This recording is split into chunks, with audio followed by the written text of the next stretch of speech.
بسم اللہ الرحمن الرحیم ویجب حذف نونہ اور واجب ہے اس کے نون کو حذف کرنا عند الاضافت اضافت کے وقت تقولو تم کہو گے جاءنی غلامہ زیدن آئے میرے پاس زید کے دو غلام و مسلمہ مصرن و مسلمہ مصرہ اور مصر کے دو مسلمان۔ نون تثنیہ کو اضافت کے وقت حذف کرنا واجب ہے، جیسے جاءنی غلامہ زیدن و مسلمہ مصرہ، اصل میں ہے غلامان اور مسلمون اور مسلمان، نون تثنیہ کا اضافت کی وجہ سے گر گیا۔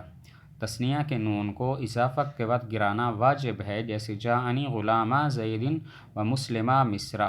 اصل میں تھا غلامان اور مسلمان، نون تثنیہ کا اضافت کی وجہ سے گر گیا۔ وَكَذَلِكَ تُحْذَفُ اور اسی طرح حذف کیا جاتا ہے تاء التانیث سے تاء تانیث کو فی تثنیۃ الخصیۃ والالیۃ، خصیہ اور الیہ، الخصیہ اور الیہ کی تاء تانیث کو کہ تثنیہ میں خاصتاً خاص طور پر تقولو تم کہو گے خصیان و الیان، لأنہما اس لیے کہ وہ دونوں متلازمان باہم لازم و ملزوم ہیں، فکأنہما شیء واحد پس گویا کہ وہ دونوں شیء واحد ہیں۔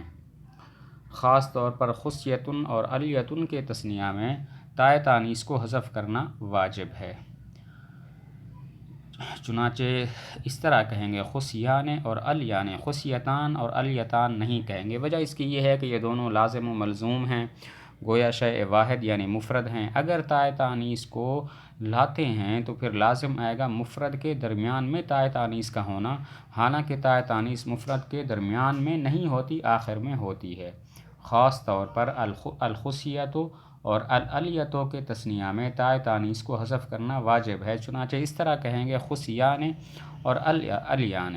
وجہ اس کی یہ ہے کہ یہ دونوں لازم و ملزوم ہیں، گویا شیء واحد یعنی مفرد ہیں۔ اگر تاء تانیث تثنیہ میں لاتے ہیں اور کہتے ہیں خصیتان اور الیتان تو لازم آئے گا مفرد کے درمیان میں تاء تثنیہ کا ہونا،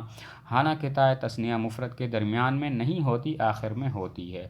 وعلم اور جان تو انہ اذا اریدا کہ جب ارادہ کیا جائے اضافت مثنن الی المثنی، ایک تثنیہ کی اضافت کا دوسرے تثنیہ کی طرف، یعبر عن الاول تو تعبیر کیا جائے گا اول کو بلفظ الجمع، لفظ جمع کے ساتھ، جیسے اللہ تعالیٰ کا قول فقط صغت قلوبکما پس تحقیق مائل ہوئے تم دونوں کے دل، فاقطعوا ایدیہما پس کاٹو ان دونوں کے ہاتھ،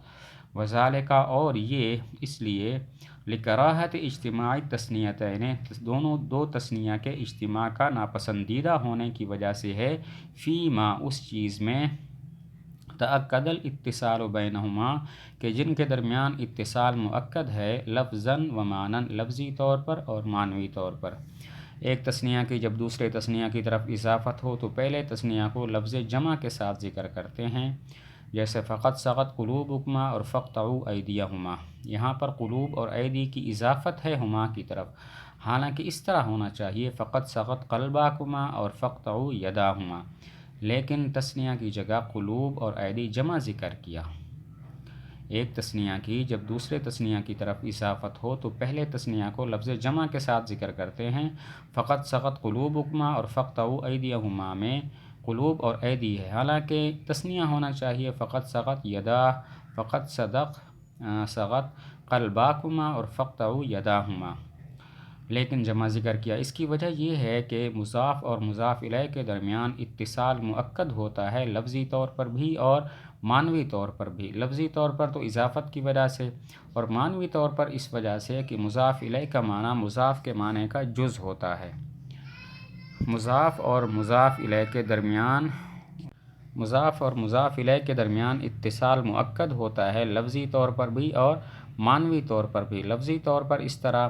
کہ اضافت ہوتی ہے، اور معنوی طور پر اس طرح کہ مضاف الیہ کا معنی مضاف کے معنی کا جز ہوتا ہے۔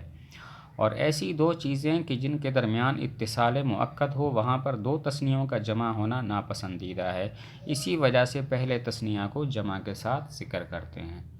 المجموع اسم جمع وہ اسم ہے، دل علی احاد مقصودۃ جو دلالت کرے افراد مقصودہ پر، بحروف مفردۃ حروف مفردہ کے ساتھ، بتغیر ما کچھ نہ کچھ تبدیلی کے ساتھ، اما لفظی خواہ یا وہ تبدیلی لفظی ہے، کرجال فی رجل جیسے رجال رجل میں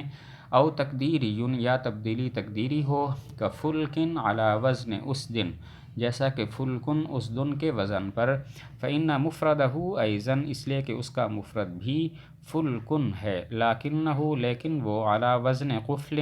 قفل کے وزن پر ہے۔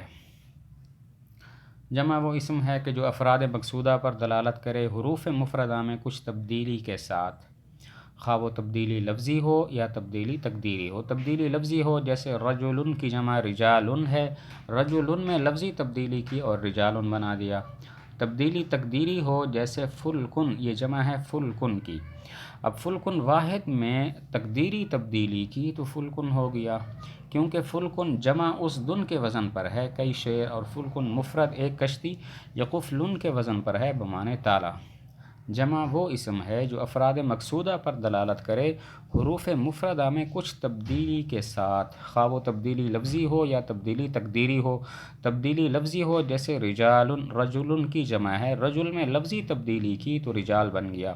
تبدیلی تقدیری ہو جیسے فلکن، یہ جمع ہے فلکن کی۔ تبدیلی تقدیری ہے کہ فلکن جمع بروزن اس دن ہے، کئی شعر، اور فلکن مفرد یعنی ایک کشتی، یہ بروزن قفلن کے ہے یعنی ایک تالا۔ فقوم و رہط و نحوہ، پس قوم اور رہط اور اس کی مثل، وَإِن دل، اگرچہ دلالت کرتا ہے، علی آحاد افراد پر، لیکنہ لیس بجمع، لیکن وہ جمع نہیں ہے، اذ لا مفرد لہ، اس لیے کہ اس کا کوئی مفرد نہیں ہوتا۔ سوال ہوتا ہے قوم اور رہط بھی تو افراد پر دلالت کرتے ہیں، قوم میں کئی لوگ ہوتے ہیں، رہط کا معنی جماعت، اس میں بھی کئی لوگ ہوتے ہیں، حالانکہ یہ جمع نہیں ہے۔ سوال یہ ہے قوم اور رہط بھی کئی افراد پر دلالت کرتے ہیں لیکن یہ جمع نہیں ہے۔ جواب دیا کہ یہ جمع اس لیے نہیں ہے کہ جمع وہ ہوتی ہے جس کا مفرد ہو، اور قوم اور رہط کا کوئی مفرد نہیں ہے۔ قوم اور رہط جمع نہیں ہے کیونکہ جمع وہ ہوتی ہے جس کا کوئی مفرد ہو، قوم اور رہط کا کوئی مفرد بھی نہیں ہے۔